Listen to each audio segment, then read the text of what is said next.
This petal come out here, and my drawing is definitely not exactly like my photo reference, and that's okay. A little bit. I'm not going to put a whole lot of material down there yet. One thing I've always struggled with watercolor is making areas dark, is so that the water that we add to the surface doesn't buckle the paper and change the integrity of our drawing here. There will still be some buckling that happens even with a question just was raised. If you don't get the color that you want, can you wait for it to dry and then adjust it? My suggestion would be the color is becoming activated on the surface, and this is the really cool part when it comes to using watercolor pencils. You can see how intense that color is, and I'm just barely touching the surface here with my brush. Now what I'm going to do is I'm going to spread those colors work with this. I'm not going to try to pull this color over the top of that petal. I'm going to try to create that contrast that's happening there by working the colors that are underneath it. And I'm pulling out the color in a manner that kind of mimics the marks that I made when I first applied the material to the surface. So we kind of want to create those contour lines that exist as well. Top of the black lines, and you will see areas where the lines become less intense in color and there's less contrast. And that might be something that you're going after.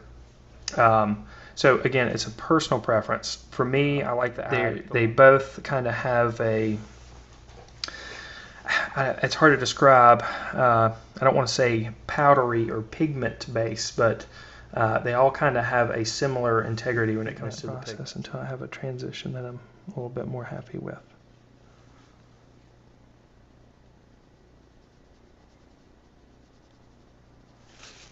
Activated on the surface can be really intense, so you'll need to put the brown down very gently, very lightly, and just slowly adjust to use watercolor pencils. And they're well known for that medium. I don't really know many of them out there. I'm sure they exist. I just don't know. But it's still a green. We'll go ahead and pull that down. Pull that down as well. Yellow area right underneath there, and I think that's going to make that just a little bit more natural when we activate it. And again, over here in this area, there's just a little, it's not necessarily a lemon yellow that happens on there.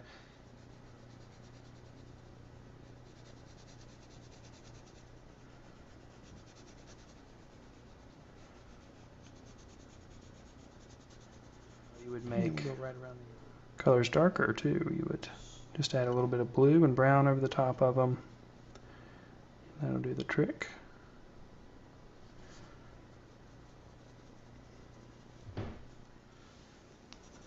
Let's see, let's work our way down here and over and on.